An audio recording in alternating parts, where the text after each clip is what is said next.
Good day mga kayang master, eto na ang susunod na kabanata ni Mr. Daryl Darby pero bago ang lahat paki-like and share naman po ang ating channel at pindutin ang notification bell para lagi kayong update sa mga kabanata ni Mr. Daryl Darby. Maraming salamat po. Ang asawa kong tinitingala ng lahat kabanata 3421. Agad na naman hid si Marshall nang marinig niya iyon kaya muli niyang sinampal si Dennis. Hayop ka, huwag ka nang magpaliwanag pa. Nagdala ka ng kahihiyan sa pamilya natin.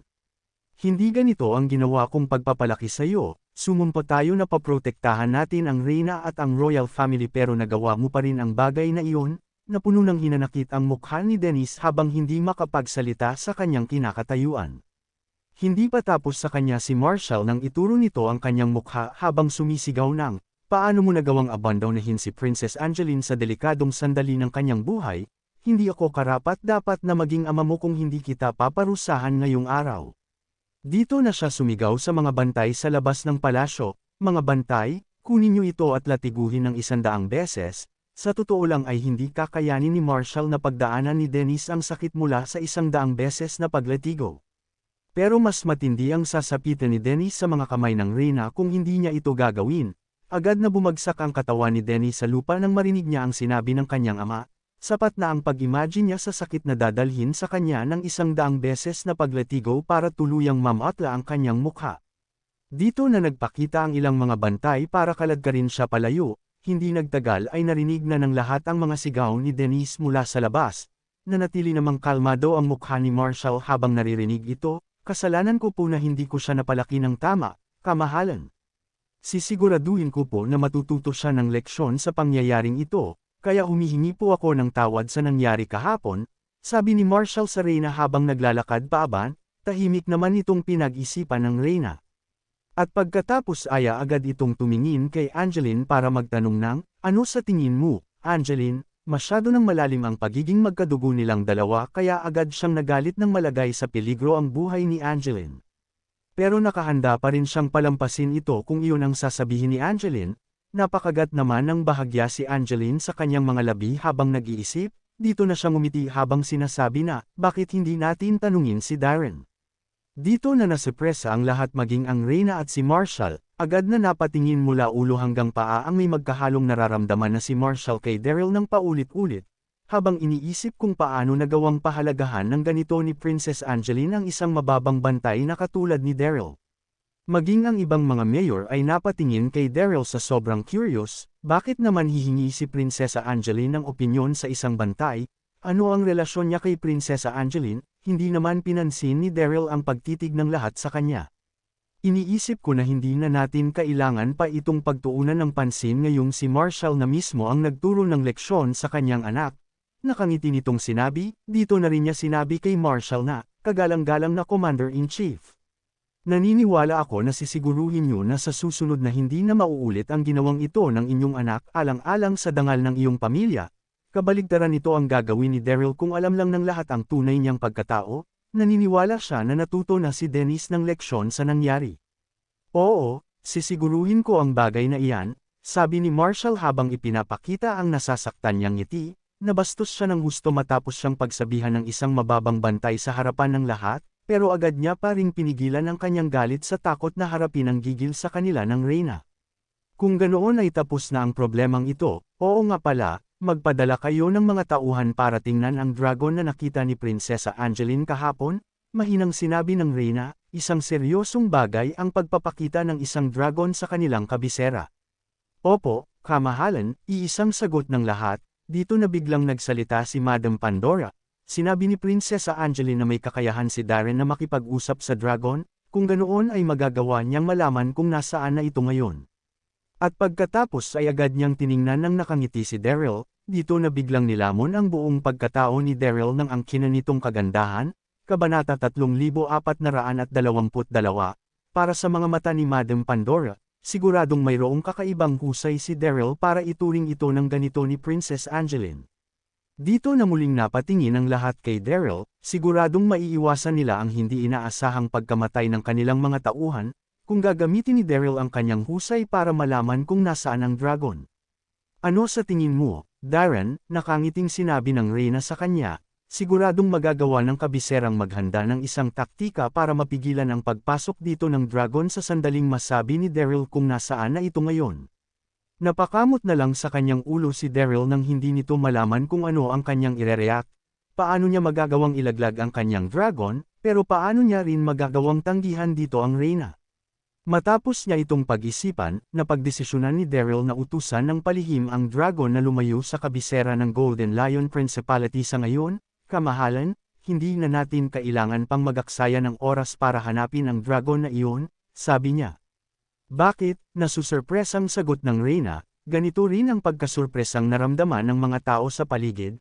Ngumiti naman si Daryl habang kalmadong sumasagot nang makausap ko ang dragon kahapon, nalaman ko na wala itong plano na gumawa ng pugad sa mga bundok na nasa labas ng kabisera. Agad itong umalis ng pakawalan niya kami ni Prinsesa Angeline. Kasalukuyan na itong malayo sa Golden Lion Principality ngayon, natahimik dito ang Reyna habang nakahinga naman ng maliwag ang ibang mga tao sa paligid. Hindi na nila kailangan pang alalahanin ang tungkol sa dragon na iyon, pero hindi naman dito nakumbinsi si Marshall. Nakuha nito ang interes ko, naniwala talaga ako sa iyo kanina pero kung titingnan ang mga nangyari ay masasabi ko na takot ka lang na hanapin ng mag-isa ang dragon na iyon. Hindi ba, ito ang dahilan kung bakit ka biglang nagdahilan sa harapan namin? Nakilala sa angkin niyang lakas ang dragon na iyon kaya siguradong nasa paligid lang ito ng ating kabisera? Maaari ba naming sisihin ka sa sandaling atakihin itong bigla ang aming kabisera? Kahit na napuno ng hustisya ang kanyang mika, nanlamig naman ang kanyang mga mata habang tinitingnan nito si Daryl, siniguro niya na pagbabayaran nito ang kahihiyan na kanyang tinanggap mula rito kanina. Dito na biglang nag-usap-usap ang lahat ng tao sa paligid, tama nga ang Commander-in-Chief, sigurado na isang malaking gulo kung nasa labas pa rin ng kabisera ngayon ang dragon, mas mabuti ng paghandaan natin ito kaysa pagsisihan natin ang mga mangyayari, napakunot naman ang noo rito ng tahimik na si Daryl.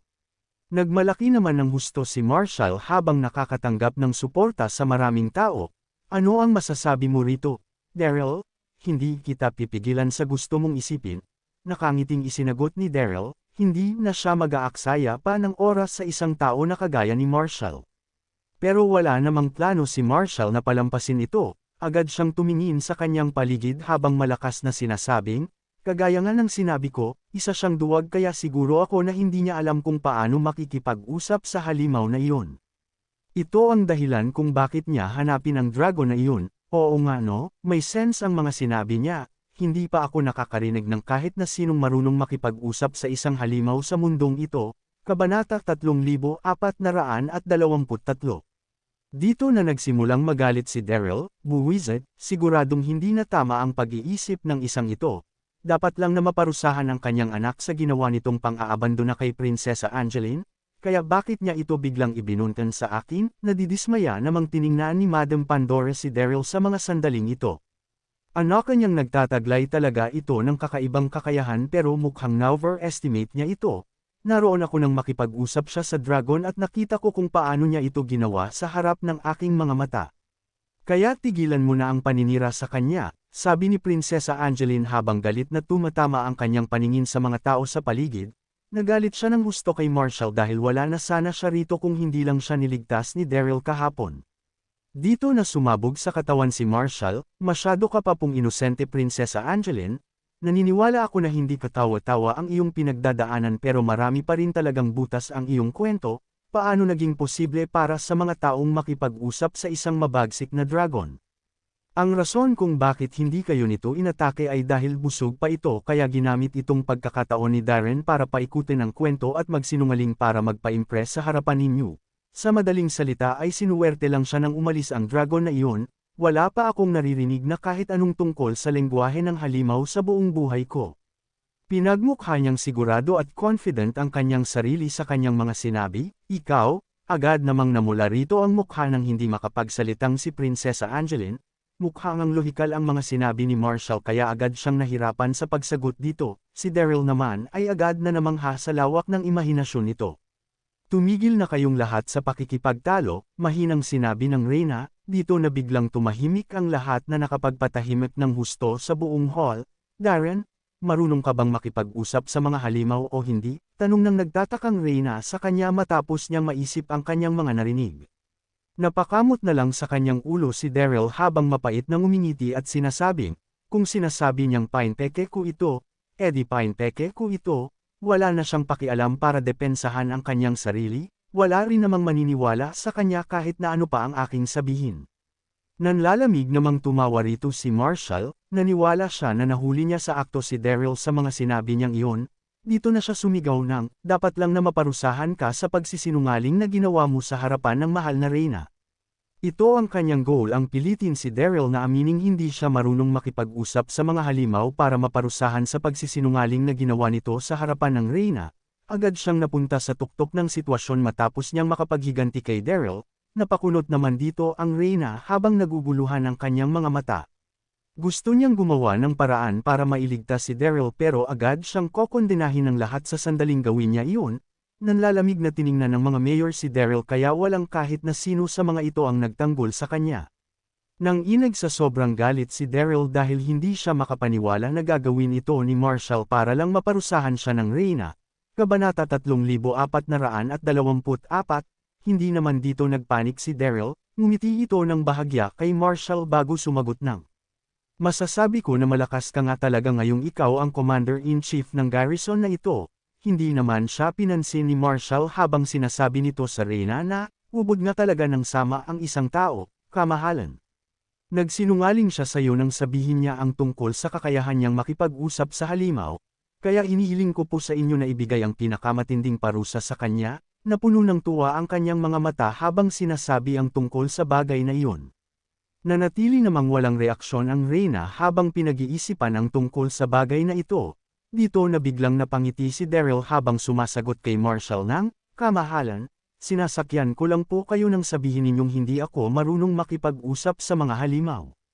Hindi nito ibig sabihin na totoo ang aking sinabi, hindi mo ba naisip na masyado ng matindi ang paghiling sa reyna na parusahan ako ngayong hindi pa kayo sigurado kung marunong ba talaga akong makipag-usap sa dragon o hindi?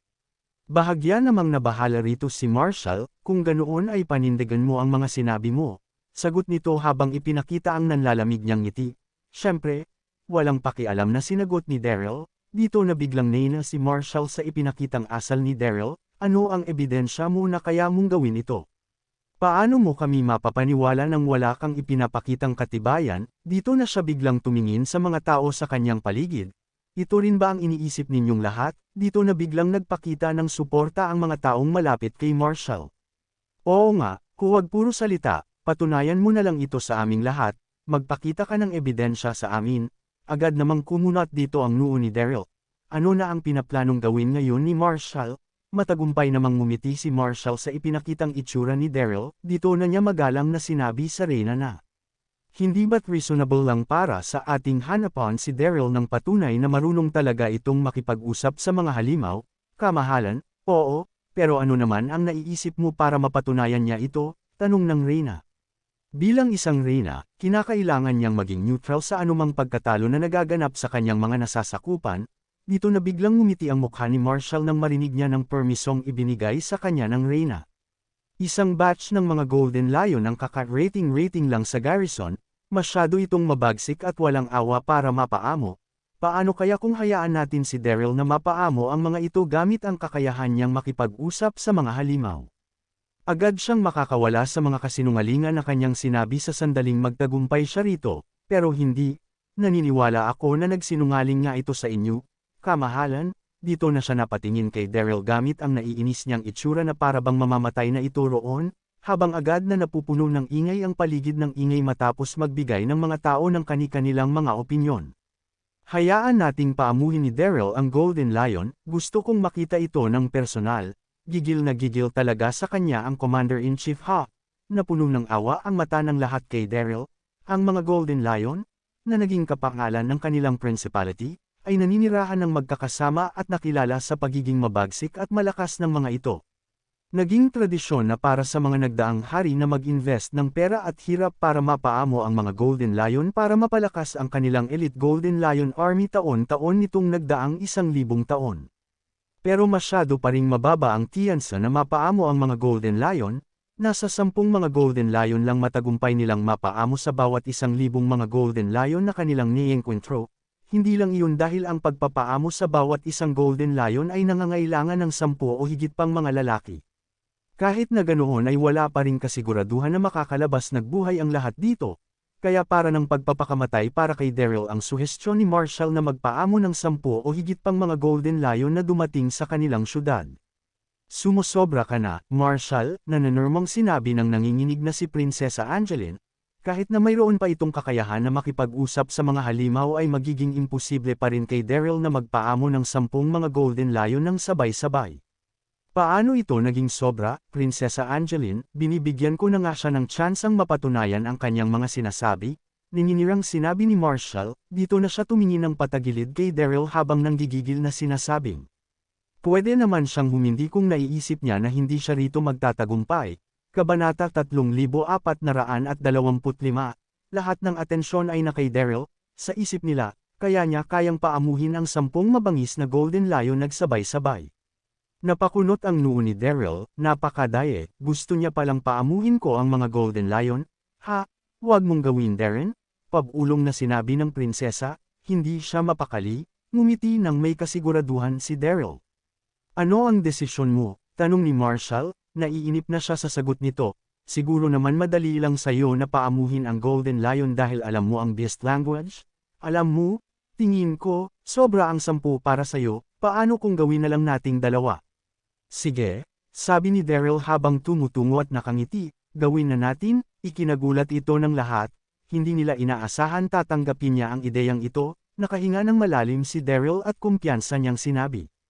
Hindi masaya kung 2 lang, sabay-sabay ko silang paamuhin, kalmado at hindi siya aligaga, na parang hindi niya alintana na makita ang mga ito, lalo itong ikinabigla ito ng lahat at hindi makapaniwala. Baliw ba siya, 10 layon ng sabay-sabay ginagawa niya ba ito para mapabilib ang reyna? Pero kahit na, sobra ito, hindi napigilan mabahala ng prinsesa, hinayla niya si Daryl sa tabi at tinanong, baliw ka ba, nakakita ka na ba ng 10 Golden Lion na nangangalit ng sabay-sabay? Lahat ito ay matured lion at tingin ko ay nagkakaintindihan mo. Ang kanilang lakas ay katulad ng isang intermediate Saint Honor, kumalma ka, nakangiting sabi ni Daryl, habang si Madam Pandora ay nakatayo sa tapat ni Daryl, nanginginig ito habang nakatitig sa kanya. Talaga bang papaamuhin niya ng sabay-sabay, marahil matapang lang ba siya or nagdedeloryo? Sa wakas, kumalma din ang reyna, Darren, sigurado ka bang kaya mong paamuhin ang 10 Golden Lion ng sabay-sabay? Hindi tanga ang reyna, alam niyang sinadya ni Marshall ipahamak si Daryl sa pamamagitan ng ideyang ito, ngunit ano pa ang magagawa niya kung pumayag na si Daryl mismo? Hindi niya maiwasang mag-alala tungkol sa kaligtasan nito. Desidido siyang pigilang ang anumang masamang pwedeng mangyari sa lalaking nakapukaw ng kanyang respeto, kamahalan, tinatanggap ko ang mungkahi ng kanyang kamahalan bilang paggalang, sabi ni Daryl magalang na sagot. Alam niyang nag-aalala ang reyna sa kanya, mabuti kung ganoon, sabi ng reyna, inutusan niya ang mga gwardya na ihanda ang lahat bago lumabas ang lahat papuntang arena, hindi nagtagal, 10 malalaking metal na kulungan, bawat isa ay may isang higanteng gintong layon sa loob, at dinala sa arena. Ang Golden Lions ay may sukat na 39 na talampakan ang taas at 16 na talampakan ang lapad, sila ay natatakpan ng ginintoang balahibo, nakakamangha at nakakatakot sa magkaparehong sitwasyon. Namangha si Daryl, ngayon ay lubos niyang naunawaan kung bakit mukhang kumpiyansa si Marshall habang binabanggit niya ang mga ito, dahil talagang mabangis ang hitsura nila, gayunpaman, hindi pa rin siya nagpanik. Kabanata 3426, patuloy na umungal ang mga gintong layon habang naglalakad sa kanilang kulungan. Ito ay naging sanhi ng pagdagandong ng hangin sa kanilang paligid at umalangaw-ngaw ito hanggang langit. Sa sandaling ito, bakas sa mukha ni Marshall na siya ay nakangiti ngunit balisa pa din. Alam niya na walang magawa si Daryl upang mapaamo ng 10 ito ng sabay-sabay, may 2 lang itong kahihinatnan magkalasug-lasug o magkapira-piraso. Sa utos ng reyna, itinayo na ng mga gwardya ang mga metal na bakod bilang proteksyon habang nasa arena si Daryl upang paamuhin ang Golden Lion. At nang mailagay na nila ito, pinakawalan na ang 10 gintong layon sa arena, humahalaklak sa tawa si Marshall, nakahanda na ang lahat, sige na, huwag mong sabihin na natatakot ka nang makita mo kung gaano ito kabangas. Lahat ay nabaling ang atensyon kay Daryl, totoo nga na nakakatakot ang mga Golden Lion, hindi pa ba siya actress? mukhang pinagsisisihan na niya yung sinabi niya. Oo naman, kahit sino siguro, ngumiti si Daryl at sinabi, hindi ako natatakot, at tumalon na siya papuntang arena, at kinagulat ito ng lahat. Sa isip nila, hibang na nga siguro siya para pumasok sa arena. Maliban dito, hindi maalis ang tingin ni Princess Angeline kay Daryl, ang kanyang Kat-Angie tanging mukha ay nababalot ng parehong pagtataka at pangamba. Hindi ba siya natatakot sa kamatayan? Ganun din si Madam Pandora, hindi niya maiwasang titigan si Daryl. Ang kanyang puso ay nawawala sa ulirat nang ito ay tumalon papuntang arena, para naman sa Reyna. Kumikinang ang kanyang mata at puno ng paghanga kay Daryl, hindi lahat ay kayang magbigay ng kalmadong ekspresyon habang humaharap sa isang panganib. Nasaksihan nilang lahat na sabay-sabay ang 10 Golden Lions kay Daryl sa sandaling tumalon siya. Napanganga ang lahat at hindi makapagsalita, nakikita ang kanilang kumikinang na matatalas na ngipin, ang lahat ay sinimulang magpawis at nanlamig. Natatakot mangyari sa kanya, wala silang lakas para kumilos o gumawa ng ingay dahil sa kanilang mga nasasaksihan, naghihintay sila sa gagawin ni Daryl. Nang makita niya na sabay-sabay itong sumusugod sa kanya, bawat isa ay may intensyon na patayin siya, ngunit hindi ito ikinataranta ni Daryl, kabaligtaran pa nito ay, kalmado niyang inipon ang kanyang enerhiya at isa-isa niya itong inilagay sa kanila na konektado sa Beast Taming Loop na nasa loob niya. Kaagad-agad, isang kakaibang klase ng enerhiya ang lumabas mula sa Beast Taming Loop at kumalat sa bawat Golden Lion kung saan si Daryl ang sentro nito. Ang 10 ay halatang nabalisa at tumigil sa kinaroroonan nila nang maramdaman nila ang kakaibang enerhiya. Nakatingin sila kay Daryl at nalilito. May special sa aura ng taong ito, tingin nila, napatigil at umungal ang 10 Golden Lion kay Daryl habang nakatutok ang mga ito sa kanya, naghihintay ng pagkakataong umatake.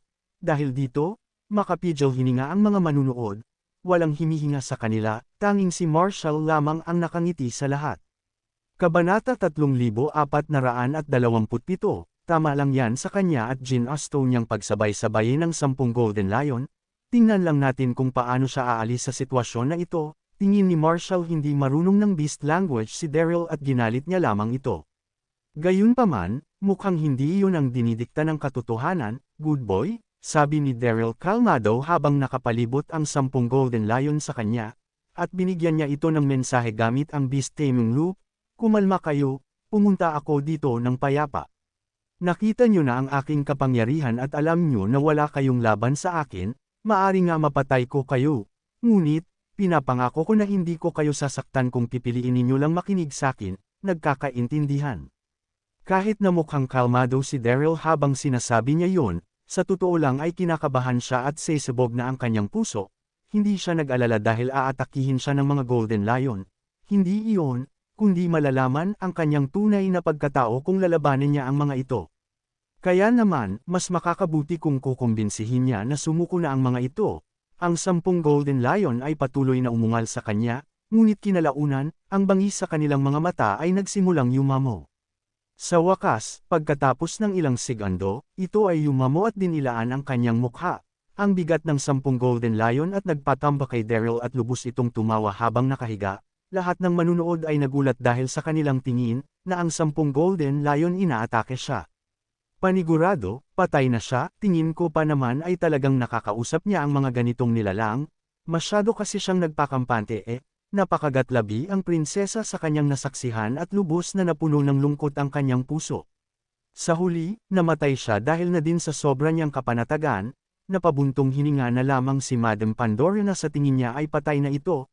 Nakakapanghinayang naman, kanyang naiisip, sa Reyna naman, siya ay kinilabutan, talaga bang patay na siya?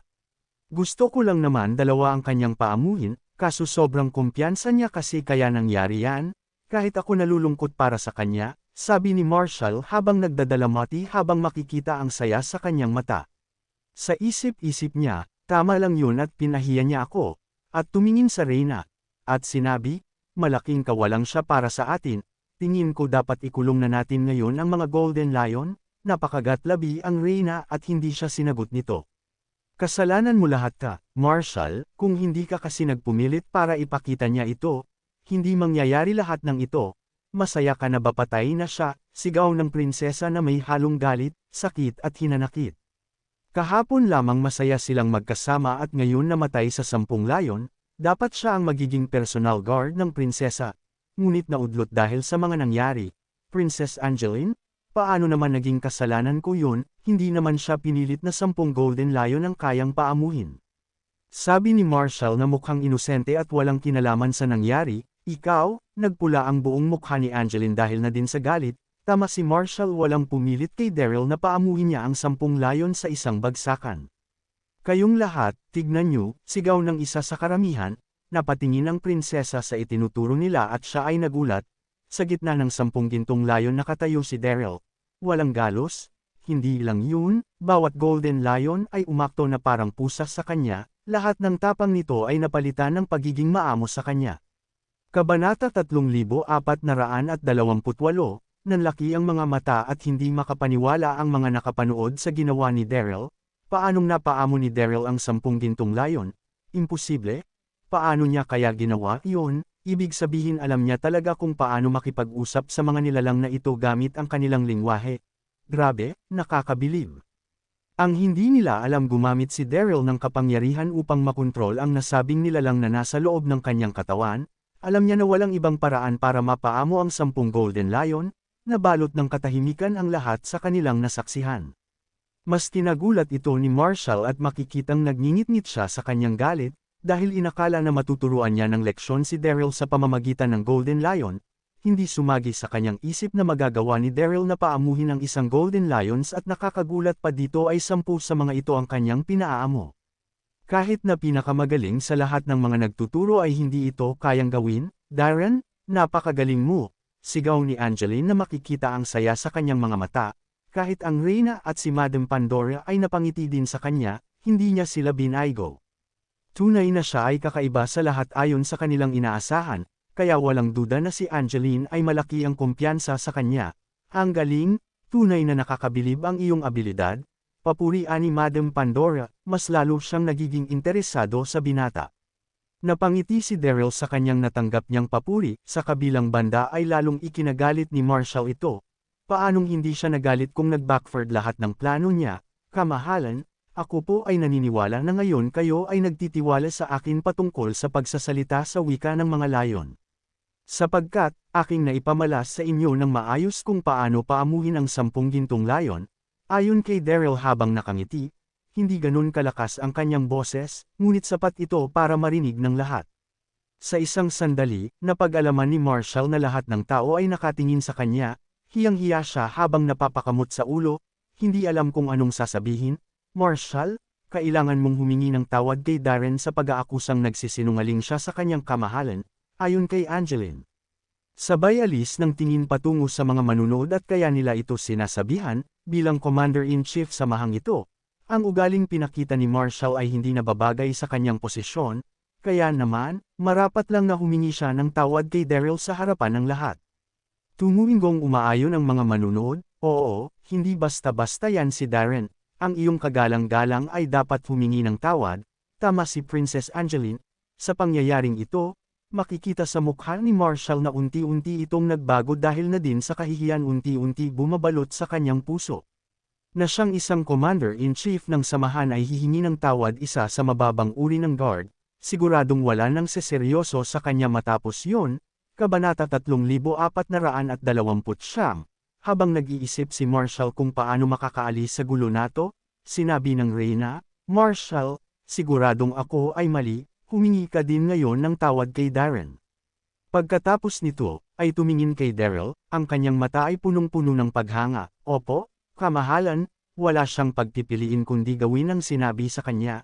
Naglakad siya patungo kay Daryl, malumanay na boses, kanyang sinabi, patawad, Darren, patawad at ako'y napasobra sa aking sinabi. Sana ay mapatawad mo ako. Ang paghingi niya ng tawad ay kanyang sinabi habang nagngingit-ngit sa galit at kahihiyan kanyang nararamdaman. Buwisit ka, Darren, pagbabayaran mo ito, kahit batid ni Daryl ay ngumiti lamang ito at hindi niya dinibdib. Pinapatawad ko na po kayo, aming kagalang-galang, sa totoo lang, kung hindi rin dahil sa iyong paanyaya, hindi ko maipamalas sa lahat ang taglay kong kapangyarihan. Ang ugalit ni Daryl patungo sa kanya hindi matanggap at ito ay sumasagad sa sukdulan, ngunit pinili niyang pigilan ito at manahimik na lamang. Katahimikan, Pinag-utos ko na simula ngayon, si Darren na ang hahawak sa posisyon bilang commander ng Royal Guards. Ito ay isang gantimpala para sa kanyang pambihirang pagganap ngayon bilang isang beast trainer, sabi ng Reyna habang kanakaway ng kanyang kamay. Ang mga manunood ay nagpahayag ng kanilang pagkamangha habang tinitignan si Daryl na may inggit sa kanilang mga mata. Di nagtagal unti-unti silang nagkumpulan upang ibigay siya ng kanilang pagbati, isang ngiti at konting usapan ang tugon ni Daryl sa bawat isa sa kanila. Lumapit din si Madam Pandora sa kanya, at sa malumanay na boses, sinabi niya, "Kamahalan, napakaganda ng iyong pagganap. Paano mo po ito nagawa? Ano ang sikreto sa pagpapaamo ng Golden Lion?" Baka sa kanyang mukha na interesado talaga niyang malaman. Napangiti si Daryl, siguro, ang wika ng mga beast ay masyadong mahiwaga upang ipaliwanag kung paano ito gumagana sa ilang simpleng salita, at habang ipinapaliwanag niya ito, hindi niya mapigil ang mapahanga sa kagandahan ni Madam Pandora. Makikitang nabalisa ang mukha ni Madam Pandora at sinabi, "Kung yung dahilan, maari pwede nating hanapan ang araw para mas mapag-usapan pa natin ng masinsinan, sana, wag mong tanggihan ang aking paanyaya." Pagkatapos, pinakitaan niya ito ng isa magandang ngiti at umalis, at ang ngiting palang iyon ang bumuo na sa araw ni Daryl, ngunit, nagbalik tanaw sa kanya na dapat ay hindi siya mapalapit masyado kay Madam Pandora. Makalipas ang isang oras, bumalik si Madam Pandora sa kanyang tirahan, sa Hibiscus Manor, na matatagpuan sa Timog Silangan, sulok ng kabisera ng lungsod. Ang manor ay may sukat ng isang football field at puno ng maraming halaman. Ito ay tunay na isang tahimik at eleganteng lugar. Habang nakaupo siya sa isang upuan sa tapat niya ay may nakaupo din na lalaking nakasuot ng armas na, "Buwisit," habang iniinom ang layang inumin at nagpatuloy, "Ngayon lang ako napahiya ng ganito, hindi." Ang kanyang galit ay walang limitasyon dahil sa nangyari ngayon. Una ang kanyang anak at ngayon siya naman. Napangiti si Madam Pandora at sinubukan siyang aliwin, "Kagalang-galang, hindi mo kailangan gag-aksaya ng hininga sa isang batang tulad niya." Ngunit sa totoo lang, ako ay naging interesado sa, tumayo siya upang salinan pa ito ng panibagong inumin. Kabanata 3430. Kahit sino ay magugulat kung makitang ginagawa niya iyon, ang nag-iisang babae na nakapagtamasa ang titulong Marquis sa buong Principality ng Golden Lion ay nagsasali ng inumin sa Commander-in-Chief ng garrison, ngunit hindi niya ito ginagawa dahil gusto niya kung hindi dahil may lihim siya na si Marshall lamang ang nakakaalam. Natawa si Marshall, mukhang nagkaroon siya ng tagahanga, tama ba? At bigla sinungab ang bibig nito at tinignan siya na may galit sa mga mata. "Kamahalan, ako ay nasasaktan," sabi ni Madam Pandora habang nakikita sa kanyang mukha ay siya ay nasasaktan. Natawa na lang si Marshall sa kanyang narinig at binitawan ito, habang siya ay kumikalma bigla naman sinabi ni Marshall. "Hindi ba nakakapagtaka na kaya niyang paamuhin ang Golden Lions gamit ang beast language? Nandoon ka rin. Tsaka parang nagustuhan siya ng Reyna. Na-promote lang siya bilang commander ng Royal Guards, kung tutuusin, kaya dapat mong bilangin ang iyong mga natalo at magpatuloy ka bago pa mangyari ang mga mas malalang bagay sa iyo." Mapapansin na kumikinang ang kanyang mga mata sa paghanga nung nabanggit ang pangalan ni Daryl. Na lalo naman ikinagalit ni Marshall, "Ano naman kung nagustuhan siya ng Reyna? Aba sige, lumabas kung sino ang gusto manggahas na lumapastangan sa akin." Napabuntong hininga at tinignan si Madam Pandora mula ulo hanggang paa bago at ngumiti na may binabalak. "Nakita ko kung paano kanya tingnan sa plaza, halatang gusto kanya, siguro dapat mo siyang akitin." "Ano, gusto mong akitin ko siya?" Pag-ulat na tanong ni Madam Pandora. Tumango si Marshall at kumpiyansang sinabi, "Sa kagandahan at ugali mo tungo sa mga lalaki, sigurado akong mahuhulog siya sa iyo nang wala sa oras. At pagkakataon ko nang pabagsakin siya sa oras na mahulog na ang loob niya sa iyo." Natitiyak niyang gagana ang kanyang plano dahil walang sinumang tao sa buong principality ang hindi nabibighani sa alindog ni Madam Pandora simula noon pa man. Napapakagatlabi si Madam Pandora. Iniisip kung paano niya ililihis ang usapan sa ibang bagay. Totoong hinahangaan niya si Daryl, ngunit yung akitin siya, parang medyo sobra ito. Dumilim ang aura sa mukha ni Marshall nang kanyang mapansin ang pag-aalinlangan sa kanyang mukha. "Ano ayaw mo?" Malalim ang kanyang pagkakasabi at ito ay may pagbabanta. Nanginginig at madaling sinabi ni Madam Pandora, "Sige, gagawin ko na." Nag-iwan ito ng mapait na pakiramdam sa kanyang labi. Kung buhay lang sana ang asawa niya, hindi na niya siguro kailangang magdusa sa kahihiyang ito. para sa sinumang tagalabas, maaaring mukhang pagkakaroon ng titulong Marquis ay isang kamangha-mangha bagay, ngunit ang katotohanan nito ay, siya ay nag-iisa. Siya ay nagdurusa sa isang kapalaran na mas masahol pa sa kamatayan kung hindi siya pumayag na tulungan si Marshall. Sa wakas ay nasal-ayan ang ngiti sa mukha ni Marshall nang pumayag itong tulungan siya. Mabuti naman, huwag mag-alala. Talagang susulitin lo ito habang tinulungan mo akong ibagsak siya. Masaya niyang inubos ang kanyang inumin. Maghintay ka lang, Darren, babagsak ka din. Pagkabalik sa palasyo, tumungo na si Daryl sa kanyang silid na puno ng magkakahalong emosyon sa kanyang puso.